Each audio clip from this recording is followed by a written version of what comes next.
What is up, you savages? This is the Protect Your Neck podcast, and I'm your host, Dan Tom. And this is work you'd find over at MMAJunkie.com. But on this here program, the Protect Your Neck podcast, we break down high-level MMA. That's what we're going to do here today tonight whenever you're listening to this. Hopefully it's for the fight. Recording this on Friday afternoon, late even for my late standards. So I apologize, and for that, I'm going to try to make this a really expedited edition. Just a quick recap and a breakdown. Check the timestamps as per usual for when the breakdown starts, as I will break down the cards as I always do from top to bottom and recap my picks and plays at the very end. Now, if only my process was still that simple, that is actually how the process originally started. I'd go from top to bottom at my own pace. And crazily enough, I was able to get through like entire cards. But as you get more deeper into the space, you get more deadlines, more demands, and more things on different schedules, and as the space itself also gets more saturated as well on top of it. So basically, I'm stuck every Sunday, and thankfully I don't I'm not into football or other things, but it would be nice to have Sunday breaks and barbecues and socials the general pop over here tend to have, but it's usually divvied up between getting stuff done, because that's my only day to get stuff done, and not just for me, but for I do the grocery shopping for my parents as well. Make sure they're taking care of at their place. And also that same day is now also the only day I get to see my girlfriend, which is fun. And I'm not going to sacrifice that because I've already lost enough relationships and friendships due to this lovely world of working in MMA. Not trying to be on a soapbox. Very grateful, folks. Just explaining to you the predicament as I tried to get things earlier, and I seem to be working later, and that's not cool. A lot of y'all hit me up, and I realized that even though insignificant as my listens may be, how many of you guys actually do listen and stuff, and I don't want to let you down there. So I apologize. Not gonna wax on these excuses, but I'm trying to do better. And then you factor in a 5-piece write-up week, 4 for Junkie, 3 breakdowns, all 3 needing video, all video due by Monday. You can't exactly go from top to bottom. You kind of just got to cram, get enough so you don't look like an idiot during the video. More than my fucking nerdy ass already looks, because I can't keep a regular schedule just to do basic things. I think people want extravagant things like money and crazy vacations. I just want to eat healthily, sleep, and work out, because that's the key for me being happy, and it's very difficult. So just trying to get those videos crammed in this week, and then work meeting Monday, steering wheel lost in the mail, and as you guys know, Tuesday night is always the deadlines for not just UFC but all the picks pretty much going on in the week for Junkie staff picks, and as the fucking someone whizzes by. And with lovely Contender Series, that totally takes a big part of my day. Then my garage door falling apart, and I couldn't even watch Contender Series. I have to go back and watch. Yeah, it was just a big mess. So I'm cramming for all these fights to do videos on Monday. I'm cramming for all these picks on Tuesday, and I'm not even able to write up my first breakdown until after I read up Contender Series on Wednesday afternoon, at which point I'm forgetting shit that I've now watched on Monday and Sunday in preparation, and now have to go back to rewatch, because again, I don't want to look like an asshole, because I unlike fucking ESPN, who's playing Nate Diaz for Nick Diaz things, and Max Kellerman can't get the name right, the production can't get the fucking B-roll right. My dumb ass sits here and actually cares about this sport and brings, I hate saying it, but I actually can fucking say, brings consistent stats that nobody else fucking does, and tries to get technical details right. Even if there are people, which there are, that actually do that part better. I'm not trying to unwaveringly flex here, but that's super frustrating when you pull multiple all-nighters this week dealing with all this crap, and throwing up a couple times for this podcast, and sitting on birthday cards that I still haven't filled out that I bought literally a week ago. So it was not a good week for me. And but that being said, I'm actually very to a fault. I'm very proud of the work that I did do, because I put so much into it this week. My breakdowns and analysis, even stuff that people just write off, and use like strike differentials and all the just the UFC and Wiki breakdowns, especially like I don't even know if people do that much effort when it comes to like the Shevchenko fight. But I actually went and, watched through Lauren Murphy's fights because there were fighters, whether it was Lauren Murphy or popular ones like Nick Diaz, who I technically didn't have an official profile on. Either these fighters haven't fought while I've been breaking things down, or they haven't headlined or been in meaningful fights where it was required for me to write them up, right? So when that happens, again, I don't want to bullshit. So I go through the whole comb of their stuff, and again, it's dumb. You shouldn't do that. Sorry, my battery's running low. But yeah, I might have a little coffee charger. But yeah, I'm gonna just try to get through this. So it was I'm grateful to be here. Just. Yeah, apologies. I've also been sleeping in 2-hour intermittent whatever sessions for the last 2.5 days. So there's that. But yeah, I'm not gonna get into everything. But it's just to take it from what I have shared with you. It's been a week. So yeah, we did good though. That's the thing. We've been doing good. We've been doing good. As crazy as a year it's been for everybody and myself. Results. In MMA, at MMA, all different metrics, I'd say we're doing pretty good, and we did good once again last week. Hopefully, you are stocking the bankrolls, and the discipline and shot selection is paying off. Because 7 minutes here, we went 10-2-1 overall, 2-0 in straight plays, and 2-2 in props. So we'll go and recap that right now. All right. Anthony Smith defeated Ryan Spann. Yeah, it went faster than I thought, but pretty much how I thought. So I cashed in, had the distance and the submission, which was nice. Missed the round 3, but you didn't have to sprinkle a lot on a round 3, which is fine. And of course, the right side won, which was playable, especially in hindsight. So there was that. Another, again, just super playable line to me, before and after. Iwan Cute Laba defeats Devin Clark. Come on, Devin, you gotta fight, goddammit. I loved it, by the way, when Devin Clark was getting bumped in on the, what do you call it? Fucking the check-in station.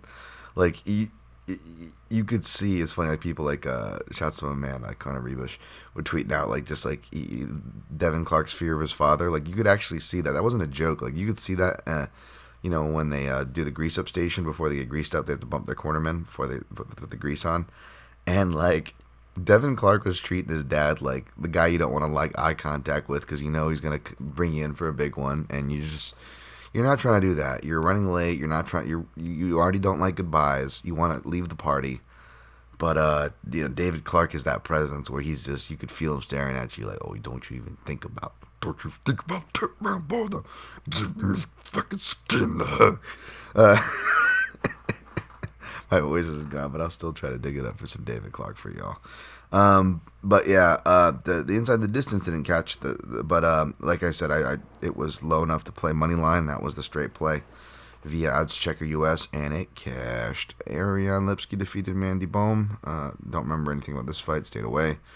Armin Tsaryukin defeated Christos Yagos via first round TKO. It's a nice left hook. I don't know what about it reminded me of Luque. The little flair that he had to it, but yeah, it was cool. Hopefully, we get to see more step up and, see more process develop from Armand. I do think it's funny, just maybe because between last week, nothing much to be excited about and whatnot, granted, but I just love watching the Gen Pop start to, freak out about certain fighters that, those of you who've been, hanging out with me and listening to this podcast or other respective podcasts, like, obviously knew about these people. That's always fun. Nate Manis defeated Tony Gravely via second round TKO. I guess I'm glad I didn't find a parlay piece that I was talking about for Gravely now, aren't I? That being said, I think I did put him in something fun, and I'm sure you guys did too. If you didn't, congrats to you. If you did, condolences and apologies if I helped confirm those thoughts. Joaquin Buckley defeated Antonio Arroyo via TKO. I just remember it being kind of sketchy for him, and then he got the knockout. So Tafon Chukwi defeated Mike Rodriguez via unanimous decision. Man, Slow Mike didn't have much for him from what I remember. So that unlike the other fight we'll get to that I reference. Could be in hindsight, playable. This one was. Maybe the other one not so much. We'll get to that. Raquel Pennington defeated Penny Kianzad via unanimous decision, cashing the unanimous decision prop and the straight play. So that was nice for the winning night. Rongju defeated Brandon Jenkins. Leroy Jenkins. David Clark's fan of Leroy Jenkins. I don't remember that fight, but, good on China. Montel Jackson defeated JP Bays via unanimous decision. I don't know. Jackson pulled it together and actually was able to, go get stronger late, but then again, he was also knocking the guy down throughout. Perhaps that saved him. Because, Bays was kind of, doing what he should have done, making him work, but, we'll see. We'll see with Jackson, man. But good on him to pull out that win. Aaron Blanchfield defeated Sarah Alpar. Decision. Liked what I saw from Blanchfield. She's going to get the hypes, I'm sure. Carlston Harris, not Carlton Minus, defeated him because Sangane. Good thing I stayed away from that one. Again, poor implement. Just it's not his fault. He's a very seems like a very smart and nice guy, but you get pushed in these positions, man. It's not fair to these athletes. Anyways, Gustavo Lopez defeated Alatong Haile. It was a unanimous draw.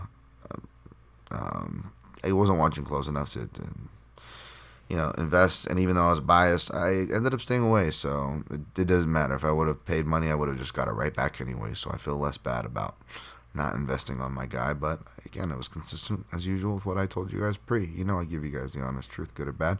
Hannah Goldie defeated Emily Whitmire. Did not watch that one. I missed it, and probably for good, because I like me Emily Whitmire. Just from training with her back in the day and whatnot. But yeah, that's rough, man. That's rough. I saw she was taking up the roster spot. So, we'll see. All right. That wraps up that. What time did we do? 13:34. All right, folks. We're gonna get to UFC 266. It's only got one name. What do you know? Again, I got breakdowns, in-depth breakdowns that I'm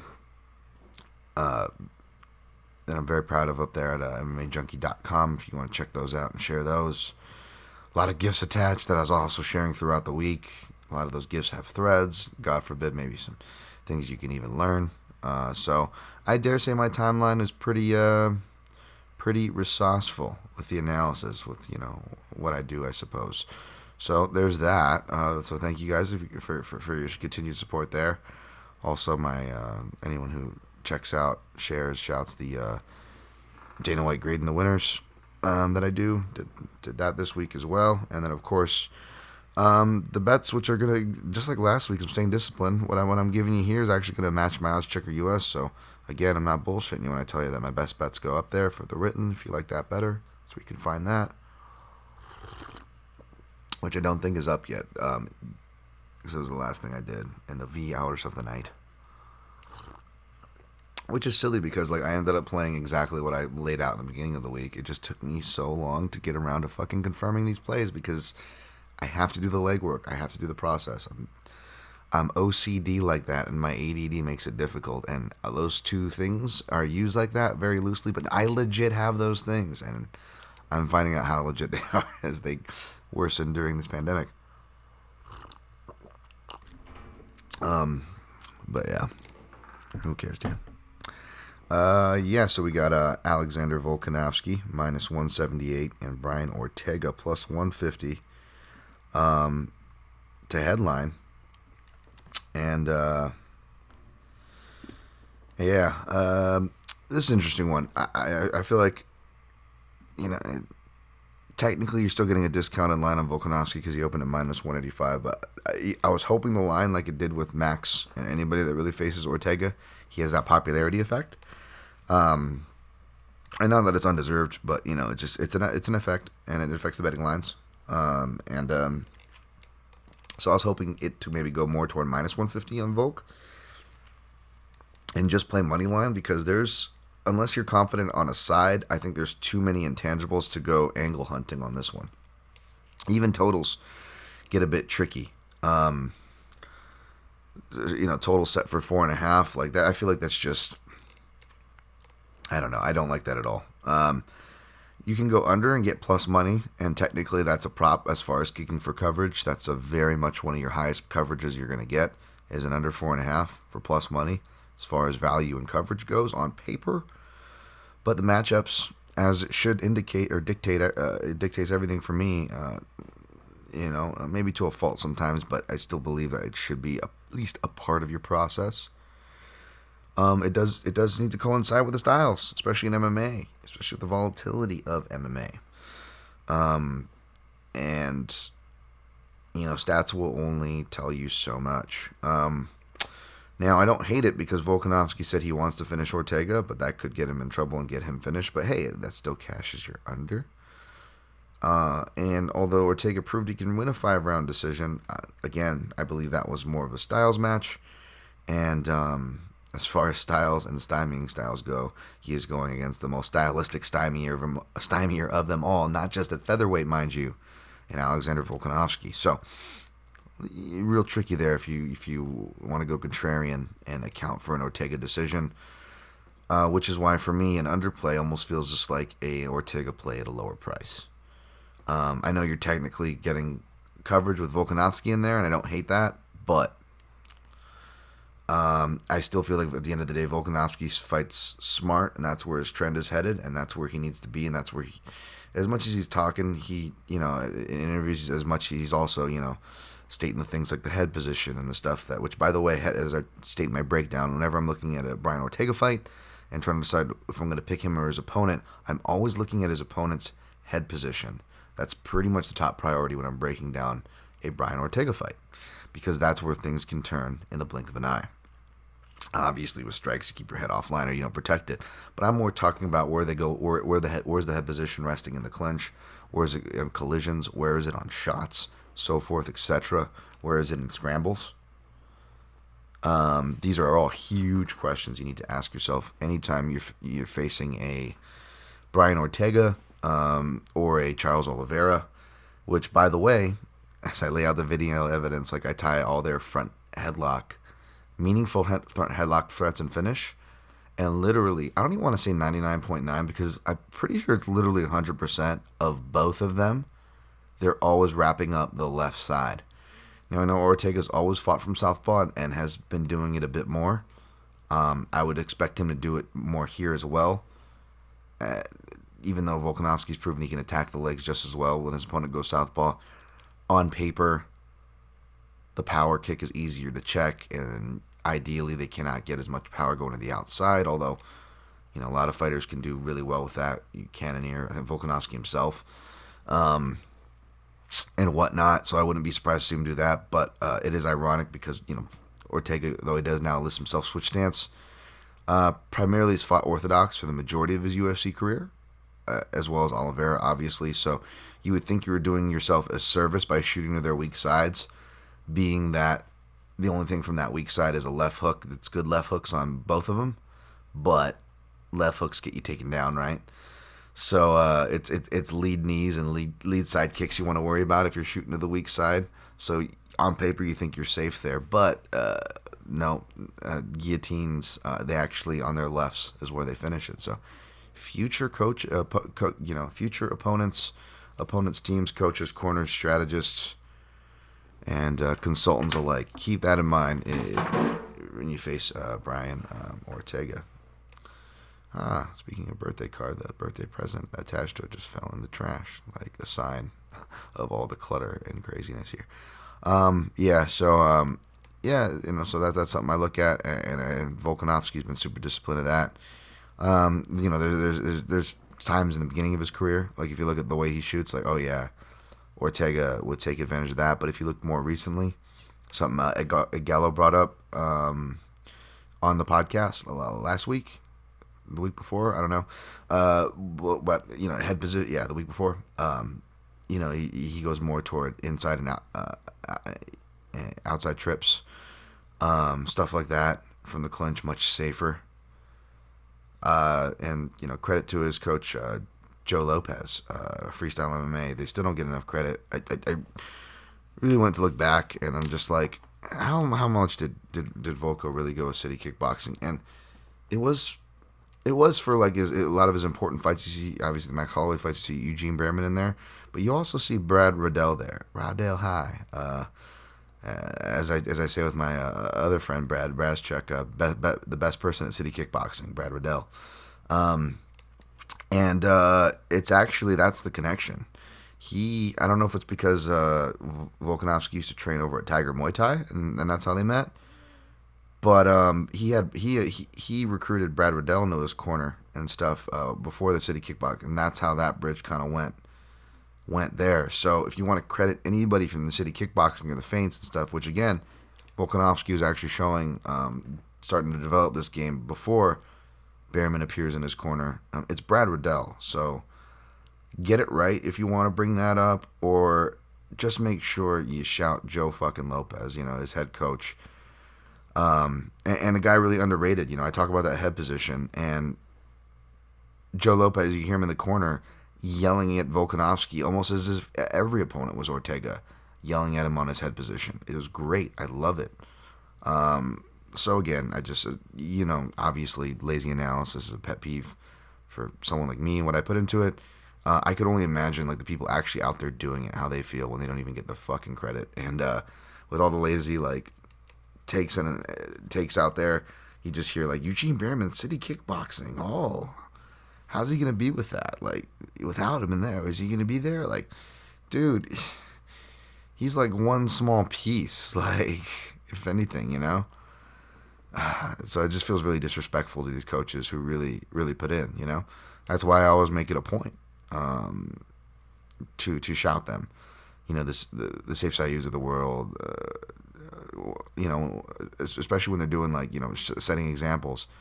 I was gonna buy some like Eric Nixick, Mark Montoya, plenty of good coaches out there. But yeah, anyways, so I like that from the Volkanovski side. And then mentally, I'm not much for this, but I did watch the press conference, and it feels like he kind of broke him there, man. Like just the whole PED calling him out. I forgot about that. I was like, oh shit, and it was almost like Ortega forgot about that too, because he had a weak comeback on the dais, and then he on the face off he looked broken.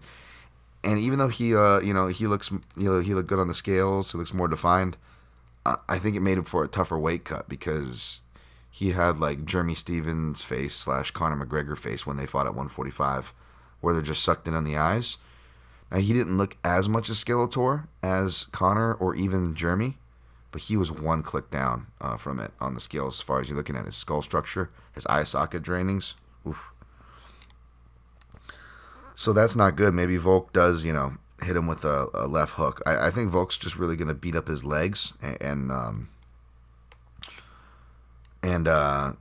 body and kind of break him that way. His leg kicks, his 2-3s up top, his 2-3 counter collisions, crash counter collisions that Volko likes to do. Let me see. Sorry, I'm gonna check some. Nope. Right. Yeah, and then pretty much Ortega with his new style. Like I don't think it's as layered, obviously, or adjusted, or he can make as many adjustments as Volkanovski. Is pretty much, he was just fighting from southpaw and kind of like outfighting. He was doing a lot of checks from the right side and measuring his counters and his power from the left side, which was great. And I think just that opportunistic spinning elbow that he timed, which again was great, was just the worst thing that could have happened to KZ. Got in his head. He got flashbacks from that Yair fight. It was just in his shell for the rest of the fight. possibly knocked out, or was really severely concussed.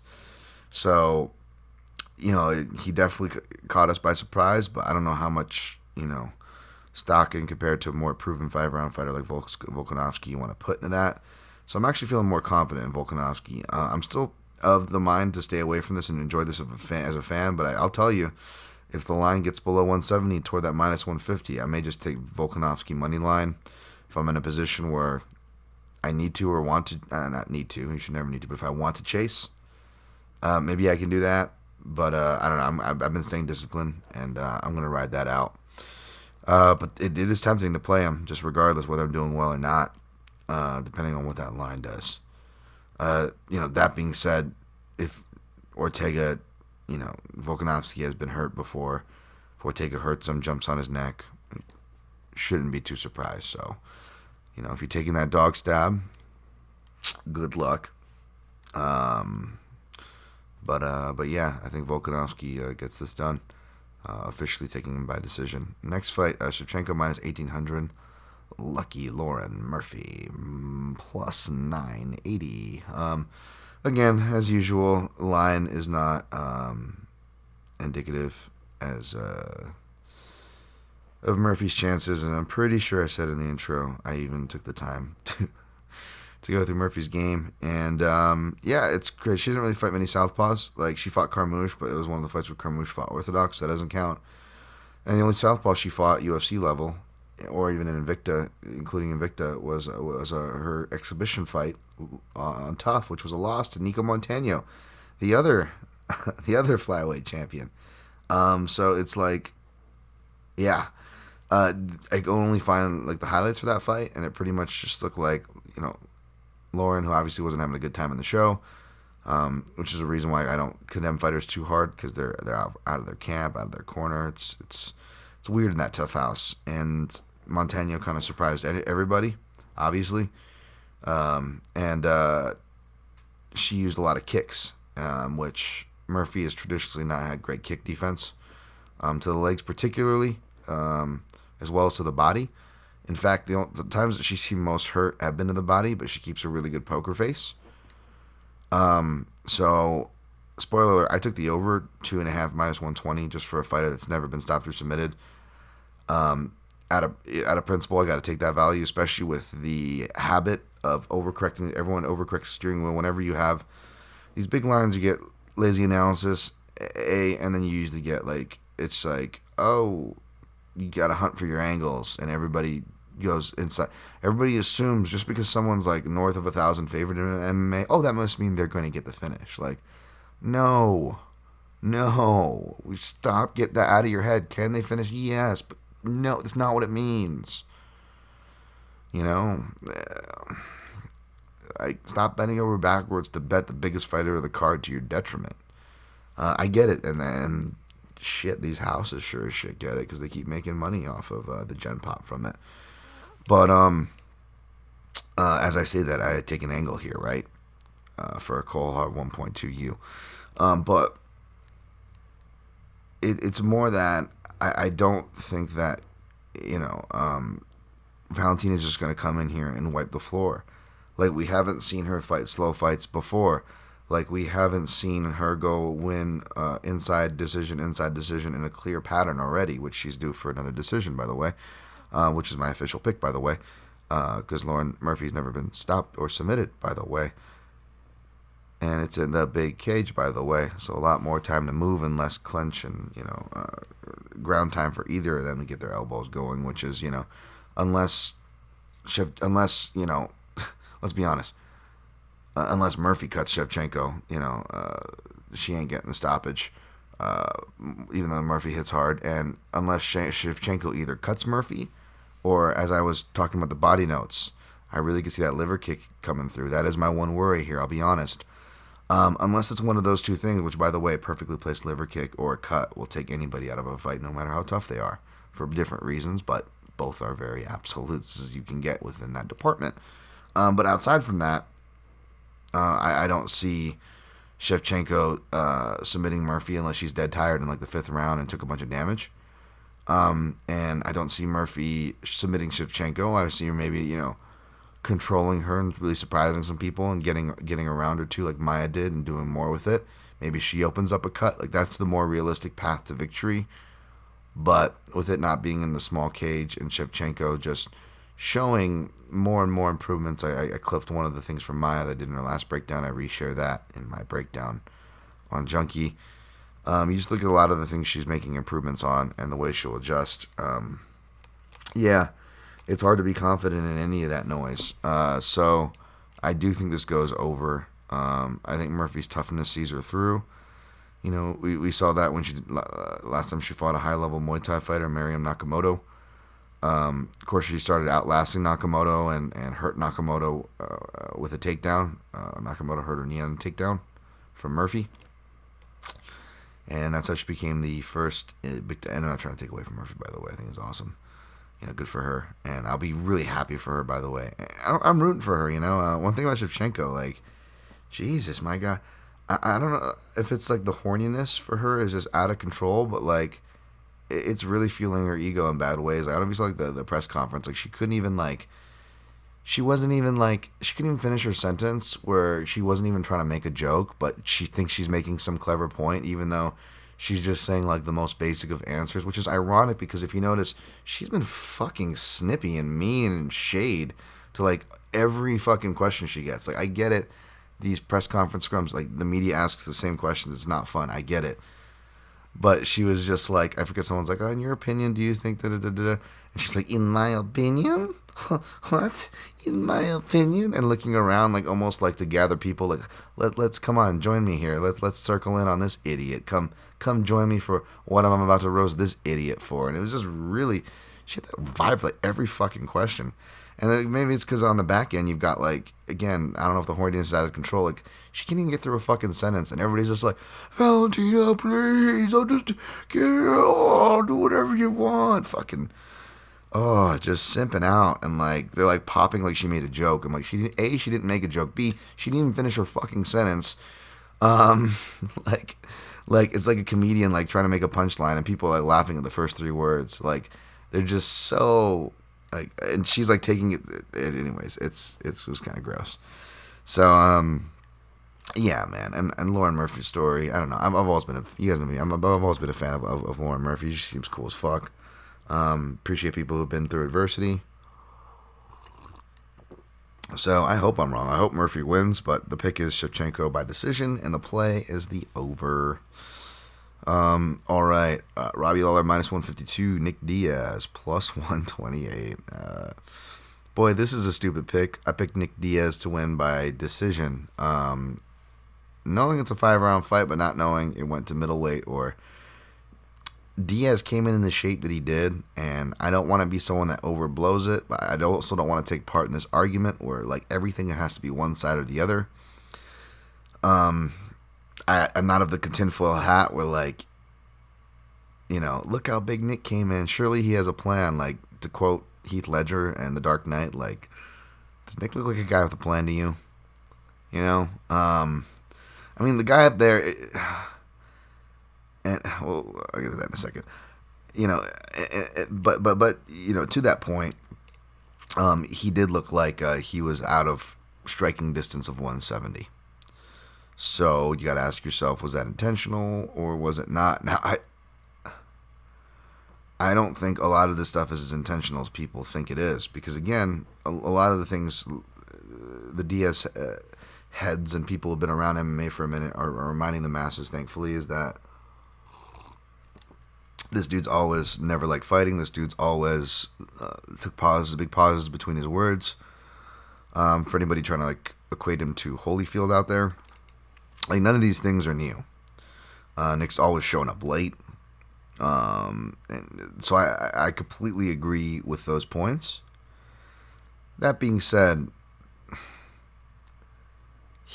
he still looked a bit thick, and maybe he looked at, you know, where he should, not too far off 185, but far enough where he should to be this age on a layoff to be 185. But this was supposed to be a 170 bout. And if you look at photos that he had online for when he was, you know, again, take a shot for, I'm going to do a drinking game tweet. One other thing I want to do this week, I just have had no time, so I just anyways. But it's just like, take a shot every time someone talks about Diaz fucking triathlon. But like the triathlon posters and stuff when he was like getting back into shape, like he looked in better shape than this. Factor in with the picture of him and his girlfriend, what looked at a club. But I mean, like it could be anywhere in Vegas. It could have been where they're at dinner. A lot of places in Vegas look like a club, or the clubs are restaurants before they turn into clubs. Especially when you eat them late. But still, all those things, it's just like, at the very least, can we say that, the door is open, that he's coming in for a paycheck? I think that's more than fine to speculate here. Which is why even before any of this stuff coming out, it was a reluctant pick. Appreciate those of you out there citing my analysis and my studies for this, because since then, Miesha Tate has won, to help affirm the winning percentage. I forgot I didn't have a Matt Wyman in there, but it still stables back out at 71% because you also incorporate a non-former champion like Francisco Rivera, who joins the likes of the Antonio McKees of the world, who fought in the UFC but not for championships, who came back at 4 or 5 plus year layoffs and won. Both those guys did within the last year, by the way. I believe both at the 5-year mark. Whereas you have former title challengers like Anthony Johnson and Jessica Penne were able to do so in the last year or two, as well as, obviously, former champions, George St. Pierre, Miesha Tate, as I mentioned, and Brock Lesnar, even though it technically went down as a no contest against Mark Hunt. So, do not tell me it can't be done, as I reference the super racist Michael Bay Pearl Harbor. So, again, not that you should live and die by these stats, much less on a fight like this. But it's hard to be confident either way. Like, yeah, Lawler looks in shape, but, like, having to go through all the changes that he's having to go through now, maybe not as bad, obviously, but, like, he's never been one to be a fan of this stuff either. He's obviously not consistent, and Nick could come out and be shot, but we don't know. Whereas Lawler, we've actually got to see kind of become shot. I hope not. I feel like Lawler's the smart side. It was before this week, and it does seem that way now. But obviously, I'm going to stick with my pick, Nick Diaz, because I pick things based on style, and even if he's 50% of who he used to be, that style ages better and has proven to be Lawler's antithesis, or maybe even using the right fucking word. I don't know. You know what I'm trying to say. Yeah, it's been his kryptonite. So we'll see. I stayed away from it. Godspeed to you if you bet that. It's just where I do hope Nick is okay wise is not so much the miles of his brain, but his mental health is what I'm more worried about with a lot of fighters. But it's just like, and don't get me wrong, like, I was excited. I post a lot of clips of everybody granted because I read these breakdowns and they're for a purpose. But like, it's just like with everything, just like with all the circus fights, everybody just getting their SEO in, right, and whatnot, making money off Nick Diaz's name while he's out here just trying to make some money. That's probably what he's just trying to do, and it's what he says he's trying to do. I shouldn't be so speculative about that. I mean, the fucking guy says it himself, right? But I don't know, man. I just, maybe because Norm Macdonald passed, I was watching a lot on Norm Macdonald, but Diaz just feels like Norm Macdonald on a dais, on a roast dais, intentionally trying to bomb. Except Nick's not intentionally trying to bomb. That's Nick Diaz. And it's kind of funny when you keep that, when I had that thought as I was watching this press conference play out, and I'm just like keeping the Norm cadence in my time Diaz talks, like looking around like, yeah, it's but at the same time I feel bad because I'm just like, it's just a fucking spectacle of these guys. Well, Rogan won't be calling the fight, which would have made things even more skewed, because one thing I didn't realize is, like, even in Rogan's like sharpest of times, he totally was a Diaz fanboy. I totally forgot how much he would. I wrote Rogan blowing Diaz in my notes because he would literally just fanboy for him so hard. And I've heard Rogan back in the day, I guess, because it was back when I used to listen to JRE. That has been for a long. That's not a name I've heard in a long, long time. He said that there were fights where he admitted that like he was calling biasly. Gun in my head and I have to bet which one Joe's referencing to. It's got to be a Nick Diaz fight. There's no way that even Joe's got to admit that, like, yeah, I had his dick in my mouth the whole time. I'm surprised I was able to talk. Like, like he said he would have to say that. But yeah. And by the way, how about his camp manager Nate Diaz with that tweet that I shared? He says, he's like, where is the fucking UFC gym, dog? Like. Nate, are you managing Nick for this camp? What's going on there? Yeah, Dad. Listen, I'm trying to find the fucking UFC gym still, and you pull me in for this fucking Protecting Nick podcast bullshit. Actually, I did your shit last time. I know, Nick. I appreciate you. What's the status with Nate? You just call me Nick. Are you fucking pulling a Max Kellerman, motherfucker? I swear to God. Oh my God, I saw that shit. That's just fucking bitch. I know, that's pretty upsetting. I thought it was pretty funny, dog. Like, you don't understand. Nick used to just fucking beat the shit out of me. And now, I'm the fucking cool guy. I got the clout, Teacher used to say, Nick, shit. I was used to seeing your brother here, Nate. I'm sorry. Nate, is this turning into a therapy session? Maybe? Okay, well. I appreciate you stopping by. I would ask you for a prediction for the fight, but I think we know who you're taking. Nick Diaz, I'm a motherfucker. Well, I'm here. I just want to give a couple of shout-outs, if you don't mind. Well, this is... I have a bad habit of shout-out. I suppose I'd be hypocritical. I want to shout-out McNulty's Nunchucks. I want to shout-out Superfly Speedweed, Sacramento's finest. I want to shout-out Chase Chevrolet. Just gotta get my Chase Chevrolet beanie on. Yeah, he's pretty fucking cool. I want to shout out Nick. Nate, you calling me, you motherfucker? Hey, if you fucking talk shit on Max Kellerman to open the show, you fucking do it twice, motherfucker. Look at you. All right, Nate. Well, I want to get back to talking about your brother Nick and wrapping up this segment and pushing on. So thank you for stopping by the podcast. Fuck you, motherfucker. Nate Diaz, everybody. Lauren Murphy, appreciation / pay. Oh yeah, she's always been like underpaid too, which is like gross. I was looking at Lauren Murphy pay, that's why I wrote that. Okay, I already went through that. Okay, all cool. Only one more note on that. Let's move to the next fight, shall we? I'm sticking with Nick Diaz. That's Nick, not Nate. I called Nate Nick. All right, Curtis Blades minus 335. Jairzinho Rozenstruik, Fantasy Jewish Fight League, double representation, swinging before Shaba. Plus 270 for Rozenstruik. Sorry.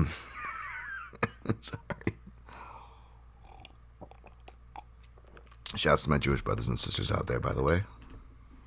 I hope you guys had a good New Year. It's like Derek Lewis all over again, except I picked Derek Lewis, and I'm not going to pick him this time. I'm picking Curtis Blades. I feel like he'd be easy to especially coming off those devastating knockout losses. Knockout loss. I said burp. He's getting hit by the hardest hitters. And Rozenstruik could do that to him, but I think in 3 rounds, Curtis can avoid it. I'm not going to lay the chalk for it, but the pick some prayers with Curtis here. Let's get it done, Curtis. Jessica Andrade minus 260, Cynthia Calvillo plus 215. Always been a big fan of Calvillo. Played her a couple times. A draw against Rodriguez being one of them, I know. And so, even though it may not look on the stats, looks like she does sprinkle in takedowns, it's clearly not enough for her game. And,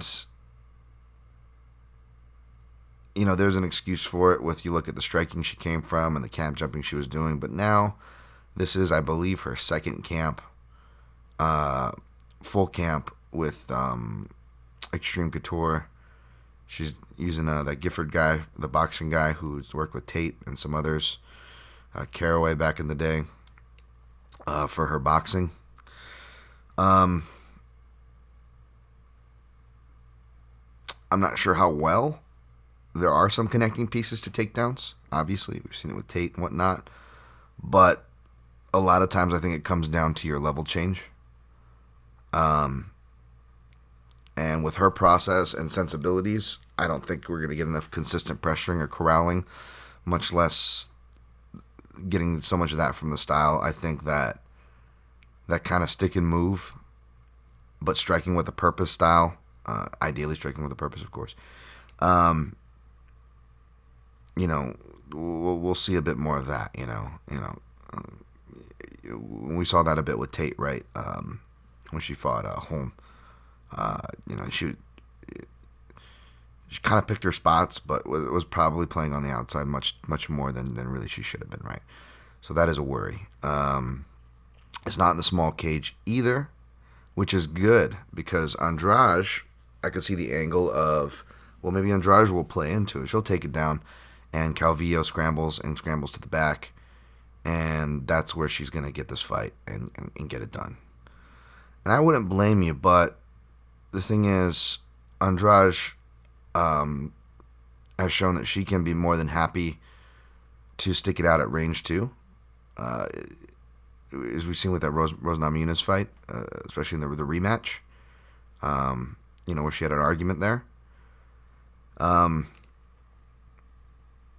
Working that, I shared that little Henry Armstrong parallel clip of it, but, she's more than happy to work through on the feet. And if she does, go for takedowns, it's been a while since Andrade has been submitted. Not only that, it's been since she was fighting up at bantamweight against Pennington, where she got RNC'd. Now, since then, not only has she not been submitted, but she was only a purple belt, and she wasn't too far from a brown belt. So since then, 6 years ago, she's earned her black belt, but has been consistently competing all the way through, hence probably why earning that black belt. And that's something that a lot of fighters don't do when they get the black belt, even if they're not a fighter, much less, and that's a whole other conversation as far as incentives for black belts to compete in jiu-jitsu, much less if they're like a known MMA fighter, right? So like super hats off to Andrade for doing that. And it's paid off because really she's been getting much better with not just her grappling, but her wrestling, like when the style match calls for it. Like, again, you look at with a much more credentialed submission threat than Calvillo is Gedalia. And Gedalia went, over 7 takedowns in that fight. And maybe someone could have briefly gotten Andrade's back, but I don't even think anybody's gotten her back. Certainly not meaningfully in the 6 years set her last submission loss. So she really took that wake-up call as far as in that regard and has made those adjustments. And since her last loss to Shevchenko, she went stateside, and she's been training up here in Vegas.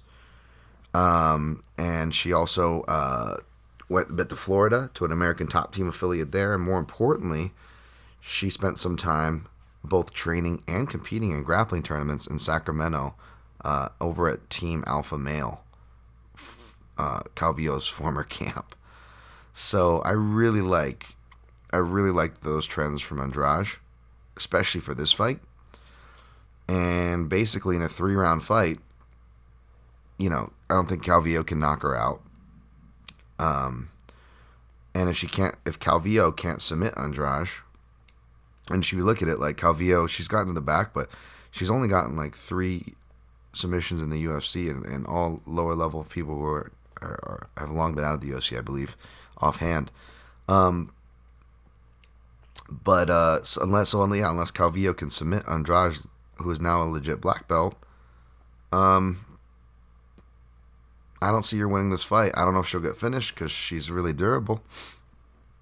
But I feel like the judges will be awarding the more damaging striker and volume and forward pressure. Those are the things that get judges to score for them. And Granted, only one of them should be prioritized, which is the damage, but you guys get what I'm saying. I'm just speaking realistically here, right? What tends to win fights on the judges' scorecards, whether or not we agree? Well, Andrade checks those boxes. So she is a popular parlay piece, and that does worry me, but not enough to stay away from it.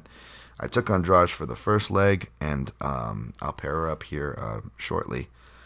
All right, next fight, Marab Devalishvili, minus 240, coming back down to earth a little bit from the almost near even opener over Marlon Moraes, plus 198. Both guys look fantastic at the weigh-ins. Marlon looks really great, looks slimmed down. Maybe he worked on his cardio. We'll see. I kind of think you are who you are, unless he, changed up the doctor or something. I feel like that dynamic's going to exist here, which is why I'm going to go with Marab, who has improved his stand-up and other things. He's been traveling around training. Going to have the whole team back together with Matt Serra in his corner, so he'll have a little bit of a taste at home. Jesus, that's anti-Italian discrimination. Yeah, shouts to my Italian brothers and sisters. I am part Italian, by the way.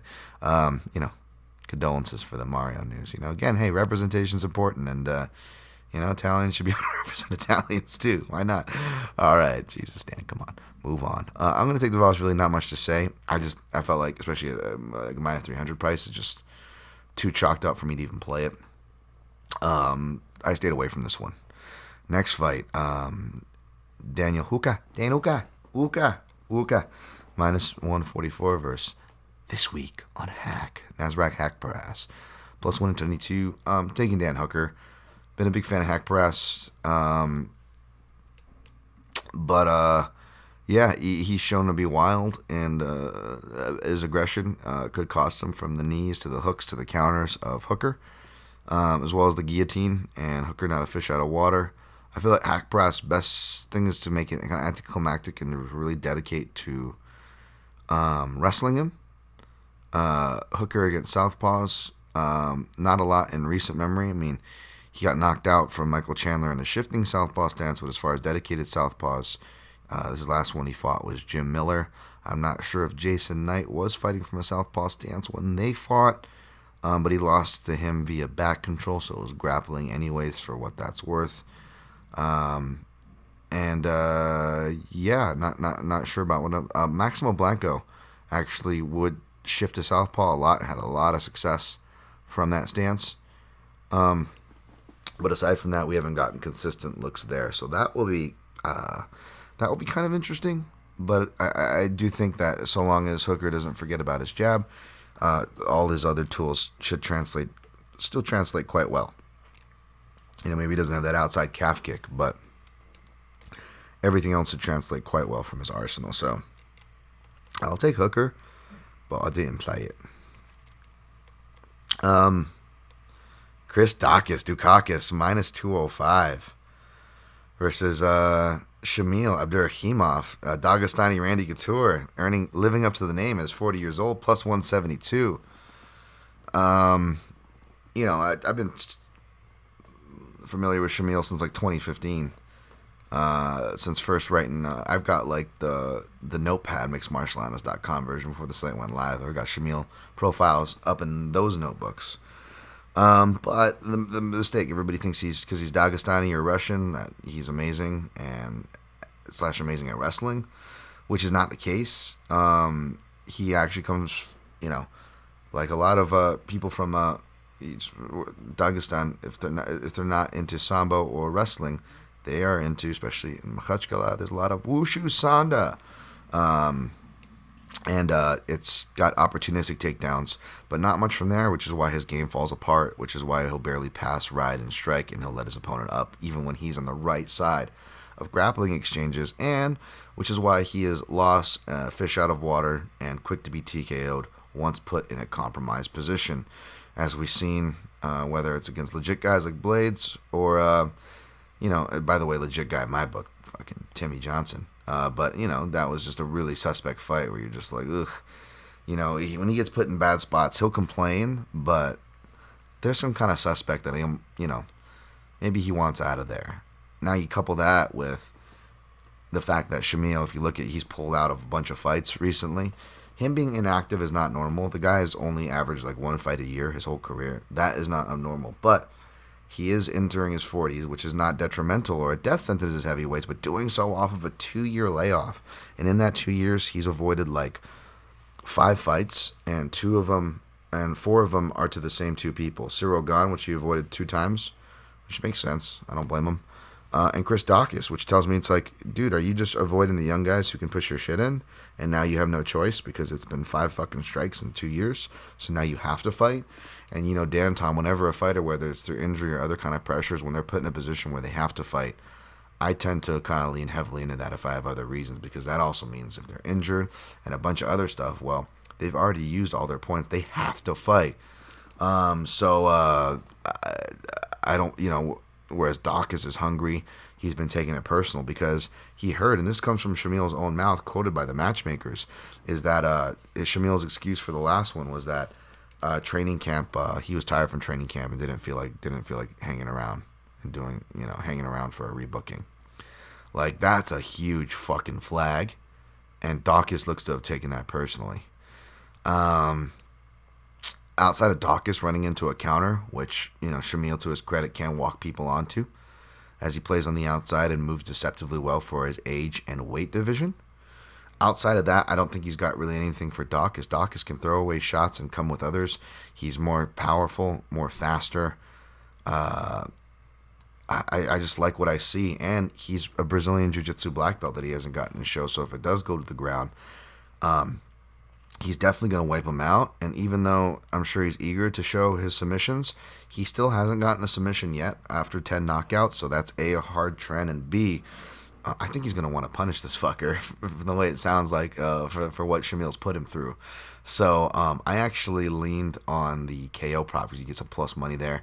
You also get plus money in a sub prop, but inside the distance obviously is for the coverage, but I think that was going to be even, or you're not going to get plus money there, which not saying you shouldn't play it, but I played the plus money prop, and I played that at half a unit because it's, ironically enough, it's almost my more confident side, even though it's the less proven side of the parlay legs. But with the intangibles attached, it's almost my more confident side here. And so I put a half unit on the plus money prop so that, God forbid, Andrade shits the bed. I would have made up for it on the Daukaus side, and I'm not having to lay 2-1 chalk on a fucking heavyweight, right? That way. So that's kind of the angle there, how I have it, and the 1.2 or the 1.3 that I put on the minus 120 and minus 115 in another house will close to make up for if that hits and the rest of this fails. And that's how I have it measured up in my head. And anyways, folks, which I suggest you kind of do your own measurements and budgeting that way, for coverage. So a lot of times, and I've done it myself, you're like, why the fuck did I play this weight? It makes no sense. I really fucking expose myself more than the bets itself already expose you. You don't want to do that. So that's kind of my angle and my thoughts there. All right. Taila Santos minus 405, Roxy Modafferi plus 320. Not much to say here. I've taken Santos, but I'm not confident in it. Don't blame anybody taking dog shots on Modafferi. But I didn't. Next fight feels like the contentious fight that, everyone's going to be on, so maybe I'm happy to be off of it. Euros Medic minus 120. Mr. Turner, Jalen Turner plus 102. I picked Medic, so I'm going to stick with it, but goddamn, I'm rooting for Jalen Turner, and I'm rooting for you, Jalen Turner bettors.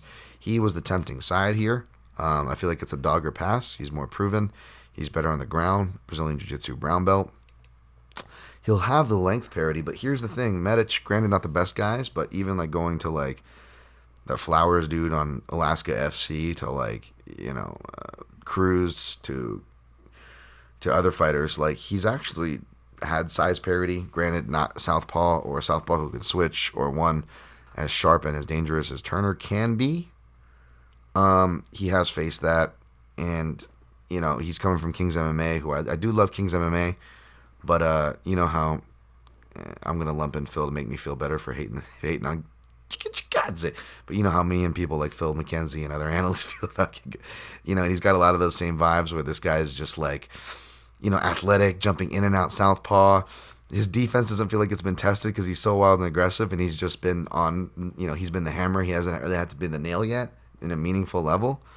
So you want to fade that till you see it.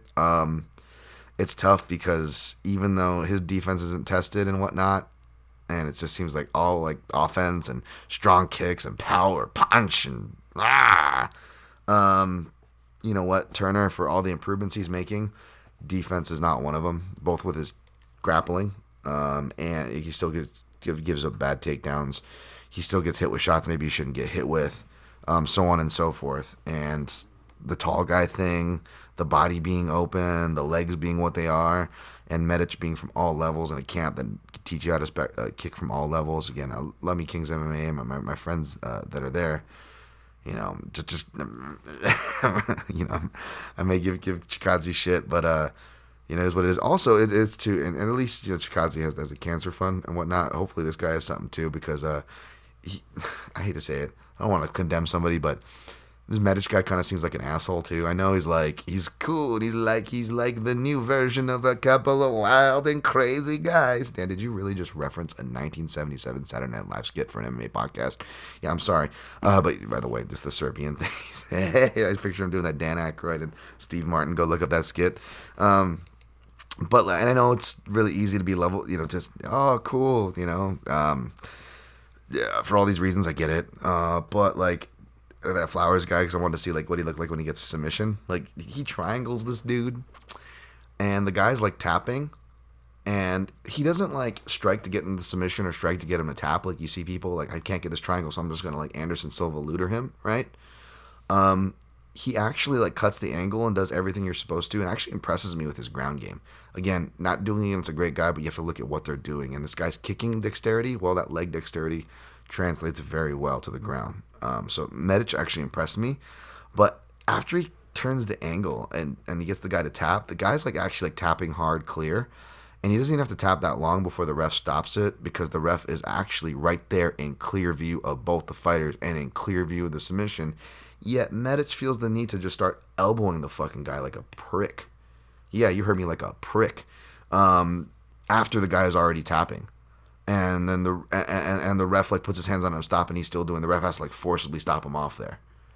Like fucking hell, dude. Like, was this guy a dick or something? Was he looked giant, but like I don't even think he missed weight.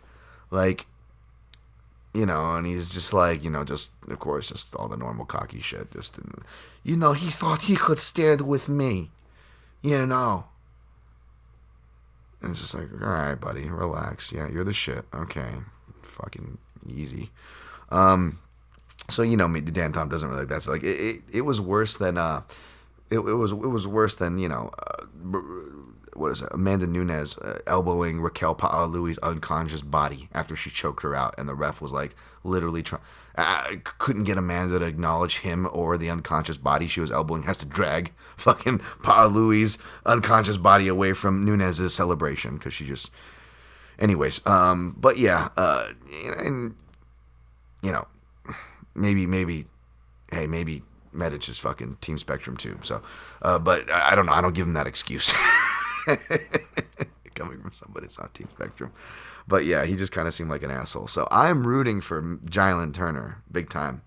Rooting against my pick. I'm rooting for you Turner betters, but the pick is Medic. You know, he comes from a great camp. He's a talented kid.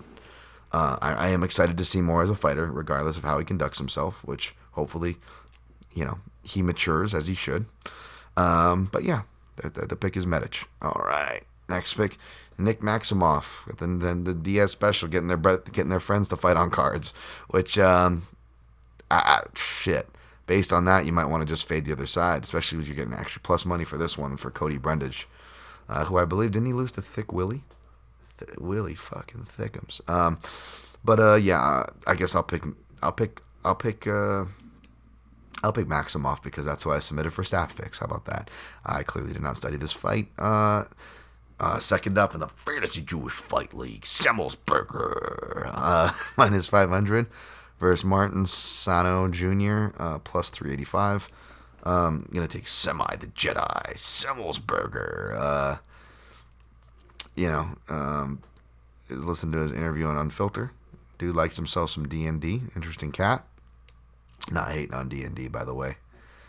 But But yeah, man, this was an interesting cat to listen to. I'll go semi the Jedi here.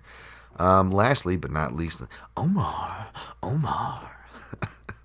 I'm rewatching The Wire with the girlfriend, and then I got my mom and my stepdad hooked on Boardwalk Empire to get some of their Omar Michael K. Williams fix.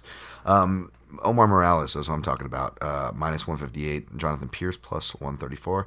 Omar looked good on the scales. So there's that. Yeah, I'm just gonna take Omar here. I stayed away. Pierce seems like he's lively as a dog. Omar has made some suspect decisions for sure. He kind of hangs out in there too long to allow things to happen on its own, so that's not good. So I'm not confident in it, but I picked Omar. All right, how'd I do on time? Fucking hell, over an hour still. There's a lot of fights to talk about. All right, recapping. Wait, let me see, make sure I didn't miss anything here. Tired of the fight camp. Yeah, all right, recapping. Taking Volkanovski over Ortega. Taking Shevchenko over Murphy. Taking Diaz over Lawler. Taking Blades over Rosenstruck. Taking Andrade over Calvillo. Taking Devalishvili over Moraes. Taking Huka over this week on Hack Barast. Taking Dakis Dukakis over Abdurakhimov Dagestani. Randy Couture. Taking Tyler Santos over Modafferi. Taking Medic over Mr. Turner. Oh, my heart's with Mr. Turner. Taking Maximov over Brundage. Taking Simmelsberger over Sano Jr. Taking Omar over Pierce. Parlayed Dakis and Andrade at plus 105 for 1 unit. Or 1.2, I think. I don't know. Then took Shevchenko Murphy at 1.2, 1.3, depending on the house. Over 2.5 at minus 120. Dakis by KO. Sprinkled on that half a unit, plus 120. And that's it. Avoid what you like, play what you like. That's what I'm on. Good luck on your picks and plays. Sorry for the late episode. Sorry, I didn't have the energy to try to be funny and fail, although I still did try to be funny and fail a bunch of times, but not as much as usual. Apologies. Better luck next week. Hopefully, I'll get a better handle on things. And yeah, let's kill it. Let's stay disciplined, take your shots. Good luck on your picks and plays, and always protect your neck.